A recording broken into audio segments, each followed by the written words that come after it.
শেষ হয়েও শেষ হয়নি ঈদের আনন্দ।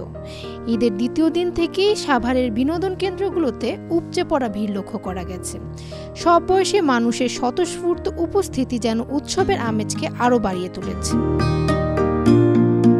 ঈদের লম্বা ছুটিতে রাজধানী এবং এর আশেপাশে এলাকা থেকে পরিবার পরিজন নিয়ে সাভারের ফ্যান্টাসি কিংডম, নন্দন পার্ক এবং মিনি চিড়িয়াখানায় ভিড় করেছেন অসংখ্য মানুষ। ছোটদের কলকাকলি আর বড়দের উচ্ছ্বাস সব মিলিয়ে একরকম আনন্দমুখর পরিবেশ বিরাজ করছে বিনোদন কেন্দ্রগুলোতে। অনেক মজা লাগছে। আমার বাবা, আমার মা, আমার ভাইয়া, আমার একটা আপু আছে, তার নাম প্রিয়া আপু, আর আমি এখানে ঘুরেছি। অনেক ভালো লাগছে। এইসব বিনোদন কেন্দ্রের মধ্যে ঘুরতে মানে ভালো লাগে আমাদের, কারণ আমরা তো ঈদের সময় ছাড়া অন্য সময় আমরা এরকম কোনো সময় পাই না ঘোরার মতো। ঈদের সময় একটু ছুটি পাই, এই সময় একটু ঘুরি। তো আমরা চাই যে আমাদের দেশের জনগণের জন্য ভালো নিরাপত্তা পায় বা কোনো সমস্যা না হয়, মানে ঠিকমতো আসা যাওয়া করতে পারে, বিনোদন পায়, এটাই আমাদের প্রত্যাশা। বসুন্ধরা ডায়াপেন্ট এখন আরো উন্নত। এই হট এয়ার থ্রো টপশিট দ্রুত শোষণ করে সোনামণিকে দেয় কোমল অনুভূতি। অনেক ভালো লাগছে। অনেক দূরে থেকে আসছি ঈদের টাইমটা স্পেন্ড করার জন্য ফ্যামিলির সাথে। ওরা ঘুরতেছে, আমার খুবই ভালো লাগতেছে। জায়গাটা খুব সুন্দর। ঢাকা শহরে জ্যামজট ছেড়েই তো একটু বড় জায়গা, বড় আয়তনে মজা করার আসলে বিষয়টা অন্যরকম। এই জন্য এখানে আসাটা আসলে খুব মজা লাগতেছে। এত বড় সুইমিং পুল আর আসলে অনেক এন্টারটেইনমেন্টের জিনিসগুলো আছে, এই জন্য খুব ভালো লাগছে। আর ফ্যামিলি সহ আসছি, আমার বোন, ভাই, বাবা, এনারা সবাই মিলে আসছে। ওরা সবাই ওদিকে গিয়েছে, আমি একা একা বসে আছি। সাভারের আশুলিয়ার জামগড়ায় অবস্থিত দেশের সবচেয়ে বড় থিম পার্ক ফ্যান্টাসি কিংডমে গিয়ে চোখে পড়ে হাজারো দর্শনার্থীদের সমাগম। বিশ্বমানের আদলে গড়ে উত্তেজনাকর বেশ কিছু রাইড নিয়ে সাজানো পার্কটি বিনোদন পিপাসু যে কোনো বয়সী মানুষের জন্য জুৎসই। কেউ চড়ছে রোমাঞ্চকর রোলার কোস্টারে, কেউ ম্যাজিক কার্পেটে, আর শিশুরা চালাচ্ছে রেসিং কার, আবার অনেকেই উঠেছে ট্রেনে। তবে তরুণদের মূল আকর্ষণ ওয়াটার কিংডম। গানের তালে তালে নীল জলের কৃত্রিম ঢেউয়ের সাথে গা ভাসিয়েছে তারা। তুলনায় ঢাকা শহর ঈদের পরের দিন ফাঁকা, ওই হিসাবে এখানে দিক যা দেখা গেছে, ঘোরার দিকেও মনে করেন পরিবেশটা ভালো লাগতেছে, নিরাপত্তা আছে, প্লাস হলো আমাদের কোনো ঝামেলা নাই। যে আছে না কোনো জায়গায় গেলাম বা ঝামেলায় পড়তে হলো, তেমন কোনো ঝামেলা নাই। পুলিশের দিকে, নিরাপত্তার দিকে 100-100। ওই হিসাবে আলহামদুলিল্লাহ সবকিছু মিলাই ঈদের আনন্দটা ভালো লাগতেছে।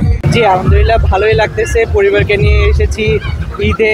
আমরা তেমন মানে শহরের তো, আমরা তেমন গ্রামের মতো হচ্ছে যাওয়া হয় না, তো সেই ক্ষেত্রে এইসব আমাদের অনেক ভালো একটা জায়গা ঘোরার জন্য। মিরপুর থেকে আসছি এবং আমি খুবই এনজয় করছি। আমার ছোটো বাচ্চারা, আমার ছেলে মেয়ে, আমার ওয়াইফ, আমরা 10 জন মিলে আসছি এবং আসলে খুবই ভালো লাগছে যে এত সুন্দর একটা পরিবেশ, এত সুন্দর নিরাপত্তা, অ্যারেঞ্জমেন্ট এত ভালো।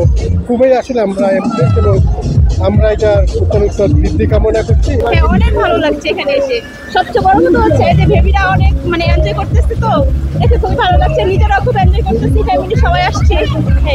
এদিকে শুধু ফ্যান্টাসি কিংডমই নয়, আশুলিয়ার বারুইপাড়া এলাকায় অবস্থিত আরেক থিম পার্ক নন্দন পার্ক। সবুজ ও নিরিবিলি থাকায় সেখানে রয়েছে মানুষের ভিড়। বিভিন্ন রাইড ও ওয়াটার ওয়ার্ল্ডের আনন্দ নিতে ছোট বড় সবার গন্তব্য সেখানে। তবে পার্ক কর্তৃপক্ষ বলছে লম্বা ছুটিতে অনেকে গ্রামে চলে যায়, দর্শনার্থীদের সংখ্যা কিছুটা কম। কিন্তু তাদের বিনোদনের জন্য নতুন নতুন রাইড যুক্ত করা হয়েছে এবং দর্শনার্থীদের কথা মাথায় রেখে বিভিন্ন বিশেষ আয়োজনেরও ব্যবস্থা করা হয়েছে। ফ্যান্টাসি কিংডম তো আপনারা জানেন বাংলাদেশের সবচেয়ে বড় একটা এন্টারটেনমেন্ট পার্ক এবং এটা মানে আনবিটেবল একটা পার্ক।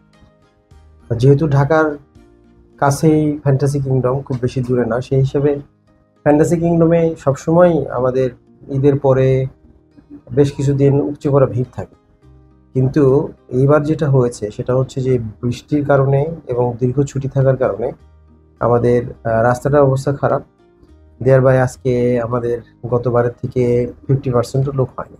আমরা প্রত্যাশা করছি আগামীকাল থেকে যদি বৃষ্টি না হয় বা আবহাওয়ার অবস্থা ভালো থাকে তাহলে বেশি লোক আসবে। তবে আমরা আমাদের যারা দর্শক আসবেন, এখানে গেস্ট আসবেন, তাদের জন্য আমাদের অনেক প্রিপারেশন। আমরা টুইস্ট অ্যান্ড টাওয়ার নামে একটা খুব সম্ভবত বাংলাদেশে প্রথম নতুন রাইড নিয়ে এসেছি, যেটা তার সবাই এনজয় করবে। এবং আমাদের আরেকটা রাইড আছে, সেটা হচ্ছে এই যে টর্নেডো 360।